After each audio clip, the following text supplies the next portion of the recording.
una continuidad. Las comunidades nos van dando esos elementos. Esto va a ser muy importante para entender cómo funciona o cómo generamos proyectos comunitarios. Y el primer punto de entrada para cualquier proyecto comunitario es la escucha de la comunidad. Y para eso tenemos que tener diferentes herramientas posibles. Cuando nosotros hablamos de escucha, en proyectos es una cosita más pequeña, no tenemos esa potencialidad, pero cuando trabajamos desarrollo comunitario, sobre todo con Marco Marchioni hace un desarrollo de las políticas comunitarias pensando en Europa Occidental. Es decir, frente a comunidades como la de América Latina, en la cual la sociedad civil se encuentra con una administración que puede ser Ríos Montt o puede ser otra, que lo que estamos hablando son con personas con crímenes de lesa humanidad, no se puede trabajar con esa comunidad. Sin embargo, aquí las políticas públicas nos permiten ese trabajo.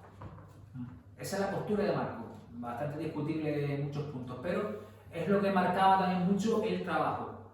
Punto 1, escucha de esa comunidad.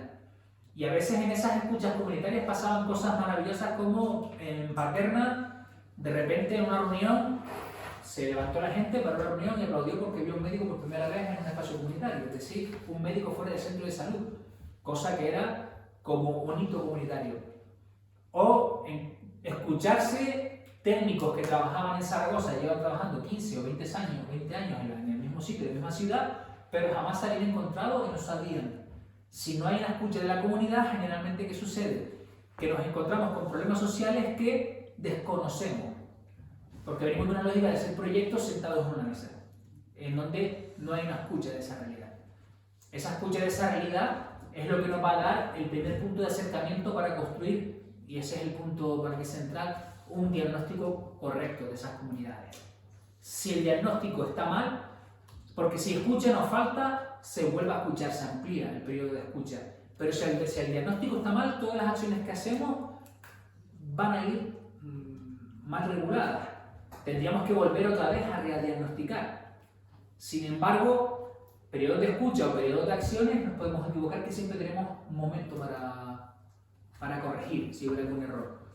Entonces, todo proceso de escucha tiene que ir a seleccionar la información que tenemos, qué es la comunidad que tenemos, para poder hacer un diagnóstico correcto. Y cuando diagnosticamos, los planes de acción salen solos. Y sobre todo, si empezamos a poner en valor todas las comunidades, tienen acciones continuas y están muchas veces no sobreactuadas. O sea, hay un exceso de acciones en las comunidades, a veces con duplicidades, a veces con elementos, y eso nos pasa mucho en los colectivos de izquierda, que si te pones a ver, hay grupúsculo, y todos están en la misma y todos al mismo tiempo chocan entre sí y son incapaces de encontrar espacios de acción común. Un diagnóstico comunitario tiene que poner el acento en qué es lo que se está haciendo para entender si se pueden hacer las cosas de un modo diferente y sobre todo si hay algo que no se está haciendo, poder plantear acciones nuevas. Pero generalmente, por experiencia en desarrollo comunitario, menos del 10% de las acciones que se hacían en comunidades eran nuevas, casi todas ellas se estaban haciendo. Lo que sí cambiaba era la dinámica de ese tipo de acciones. Si nosotras generamos espacios de encuentro y empezamos a escuchar a la gente en los clubes de lectura que queremos proponer, que en el fondo es casi una recuperación de esa idea de club de lectura, lo que va a suceder es que esas personas que se acercan generalmente van a estar haciendo muchas cosas. Y es entender qué están haciendo y entender que no hay que hacer cosas nuevas, sino muchas veces poner en relación y identificar cuáles son los canales, qué es lo que funciona aquí. Y eso fue lo que intentamos hacer hace años en Aluchi. Nos encontramos con Aluchi, una comunidad de chavales jóvenes, estudiantes de la autónoma, algunos de ellos. Y nos encontramos que en ese colectivo, en la Cava, la gran mayoría de gente de Aluche estaba en escuelas de música, escuelas municipales de música, casi todas tocaban instrumentos. Pues ya te están diciendo por dónde va la entrada, no hagas un podcast, o sea, ya lo tienes aquí. Pero, ¿dónde está el cambio de lógica? En vez de nosotras sacar resultados o acciones que empaquetamos y mostramos a la comunidad, introduzcamos a la comunidad en esas acciones. Tenemos que ser capaces de generar procesos que involucren a la ciudadanía y que involucre a cada cual según la posibilidad o según la potencialidad que tiene de realizar esas acciones. Esa es la propuesta para el trabajo comunitario. Y eso, a su vez, tiene que ser comunicable de un lado y del otro lado siempre tenemos que pensar que cualquier proceso comunitario necesita también de sus propias evaluaciones para poder ver en qué elementos se está fallando y poder tener capacidad de rectificación. Pero es muy importante los elementos comunicativos. ¿Qué constancia dejamos en determinado lugar de que se ha pasado por ahí? Y muchas veces a lo que se apela, a veces estamos hablando de cosas muy sencillas.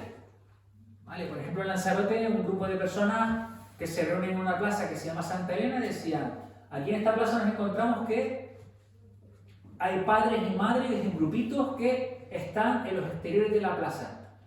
Empiezan a ver y dicen: no, mira, aquí está el grupito de los españoles. Estamos hablando de Canarias, ¿vale? Entonces siempre en ese campo mental está el peninsular, que se llama el español, sin ninguna otra... Vale, vamos a dejarlo ahí.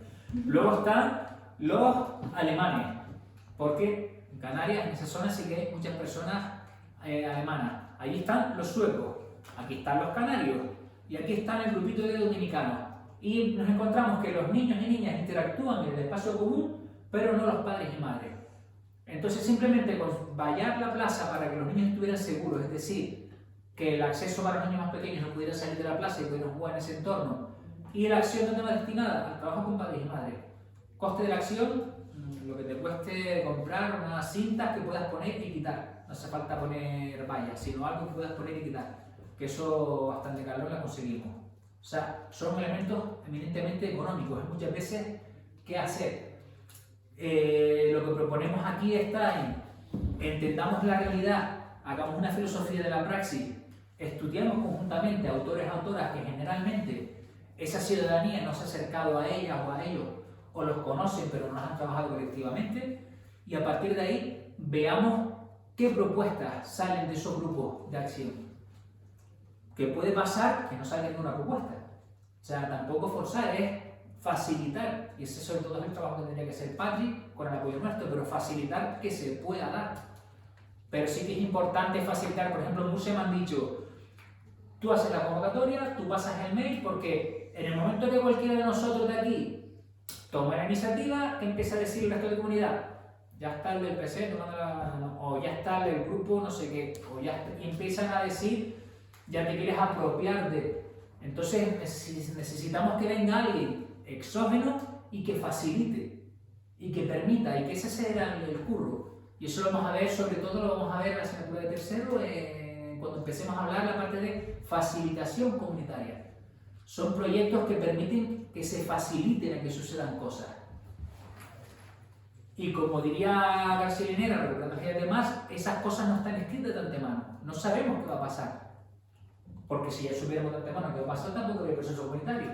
Si yo ya sé que quiero hacer esto y que quiero hacer lo otro, pues entonces no hace falta ni escuchar ni ponerte de acuerdo con nadie, porque ya tienes claro lo que quieres hacer, haz una convocatoria de acciones y punto. Y ya verás si la gente la segunda o no. Sin embargo, si nos ponemos a dialogar y nos ponemos a compartir, posiblemente pasen cosas diferentes. Porque al final, en todo este proceso, lo que se pretende en un proyecto de desarrollo comunitario, cuando se hace de un modo potente, es llegar a lo que se llama una reforma moral e intelectual, en un sentido gramsciano. Un cambio de reforma moral e intelectual quiere decir un cambio de la generación, un cambio de que esa comunidad tiene un cambio de paradigma, vamos a llamarlo así. Por eso habla de moral e intelectual en una filosofía de la praxis Gramsci. Nosotras lo que proponemos para esto es una escucha que todo proyecto de desarrollo comunitario esté encuadrado en una cosa que se llama teoría del cambio.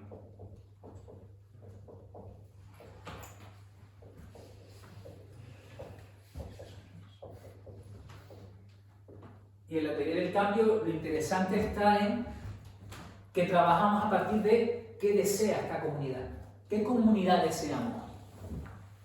Y se enuncia desde el deseo. Deseo una comunidad y le ponemos. Y al final la teoría del cambio funciona como un marco en el sentido cosmaniano, de marco social, marco comunicativo. Y a partir de aquí vemos, y esta es la parte muy importante, qué acciones necesitamos para llegar a ese cambio deseado. Me pasa, por ejemplo, asesorando a colectivos en los colegios militos en Canarias, como colectivo antifascista de Saguolf, ¿vale? Que está en el sur de Gran Canaria. Y el colectivo Saguolf, desde el principio tuvo muy claro que son 5 principios los que mueven al colectivo antifascista. antifascista, feminista, ecologista, anticolonial y había un quinto que no recuerdo. Bien, plan de acción no tiene. ¿Dónde está el SAGWolf? En los logos.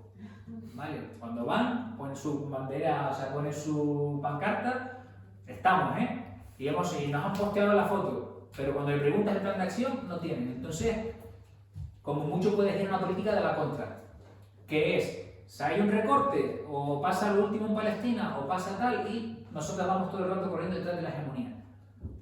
Cuando lo que proponemos en la teoría del cambio, o a lo que se aspira es a poder dar un cambio en ese giro. En vez de unas políticas de la resistencia, poder hacer unas políticas de la propuesta. Por eso es lo que decíamos al comienzo, cuando Gramsci decía hay que ser hegemónicos antes de la toma de poder. La hegemonía se empieza a vislumbrar antes. Y vislumbrar antes no quiere decir que el momento histórico, los momentos históricos pasan o no pasan. Nosotros lo que tenemos que hacer es prepararnos y estar preparadas para cuando se abran las oportunidades de un momento histórico. Por eso Raymond Williams hablaba de que un cambio de la subjetivación política sería un proceso de larga revolución. Por eso nos pareció interesante comenzar con esta obra en cuanto a proyecto editorial. ¿Por qué larga revolución? Porque nos parece más que necesario entender el análisis de Williams cuando entra en la fontanería de la cultura. Y eso ya lo expliqué en arte y te toca volverlo a escuchar. Es decir, un proyecto de larga revolución es conseguir un cambio en el sistema educativo. Es el control del sistema educativo. ¿Qué autores y qué autoras se van a estudiar en el sistema educativo? ¿Por qué se leen algunas autoras? ¿Por qué, por ejemplo, ahora va a sacar Carol la Victoria de Montseny y en los institutos nadie sabe quién es Federica Montseny? Pero sí que todo el mundo sabe que hay una serie de autores, Miguel Delibes, Cinco Horas con Mario, etcétera, que son los que te meten año tras año o puede ir cambiando según cada comunidad, pero no se estudia autores o autoras críticos. El siguiente es el control de la lengua, dice Williams. Si queremos un estado de larga revolución capitalista, necesitamos que todo el mundo se comunique en el mismo marco de lenguaje. Eso en España también ha pasado, pero quizás el ejemplo más paradigmático sea Italia, donde todo el mundo, hablando entre comillas dialectos o derivados del italiano, pero ninguno son capaces de entenderse. Entonces, ¿qué hay que hacer? Sacar dispositivos de comunicación que homogeneicen el idioma. Y esto sobre todo se desarrolla a partir de los 50-60 con la televisión pública, en este caso con la RAI. Porque lo que hace la televisión pública que es homogeneizar el lenguaje. Que todo el mundo hable el español de Valladolid, que es el español claro, excepto el hombre del tiempo que era canario. Que veíamos a Paco Maldonado y decíamos, ¡ay, mira qué simpático el del tiempo! El resto del momento es la persona que habla igual. ¿Qué más? El control de la prensa, que obviamente en este momento histórico no tiene esa repercusión que tiene, pero en su momento histórico sí que la tuvo. Entonces, ¿qué dice Williams? ¿Cuándo sale el dominical? ¿A qué precio sale el dominical? ¿Por qué sale este periódico de la mañana y luego al mismo tiempo además de sacar saca el de la tarde? ¿Cuándo nacen los suplementos de cultura? ¿Para qué me han dedicado los suplementos? Y es entender cómo funciona la prensa, y la prensa al mismo tiempo está construyendo a sus futuros consumidores y obviamente va construyendo su opinión. Y es también cómo se incluye a la mujer con el tema del suplemento, la inclusión de la moda de la prensa, los productos que se venden, todo el mundo lo que va a ser la publicidad posterior. El control del teatro, las formas culturales teatrales del teatro isabelino, que tienen un tipo de teatro que viene de la Edad Media y va evolucionando hacia el tipo de teatro que, obviamente, y eso lo hablamos mucho con César Di Vicente, se convierte en el teatro universal, que es Shakespeare, que es lo que todo el mundo sabe que es universal. Brecht, Piscator son autores que no son universales. Entonces eso lo decía siempre de César con Sorna, ¿no? Hay autores, autoras que no pasan de moda, porque son universales. Está hablando de una verdad. Los otros son autores que, bueno, sí, pero Piscator ya, eso, Heine Müller, eso es un teatro político, ideológico, y se le quita peso. Hay una serie de elementos culturales que son los que tienen un peso y otros los que no. Aquí el cambio más potente en el mundo teatral, desde el punto de vista, y aquí lo comparto también con Jorge, lo da Boal. Porque en Boal sí que se introduce ya al actor o la actriz en el proceso de creación y al público. En el sentido de que ya no hay un espectador, sino que hay un espectactor, como le llaman. El público tiene que responsabilizarse de su acción. Si yo quiero un cambio político, tengo que ensayarlo. El teatro se convierte en un ensayo de la revolución.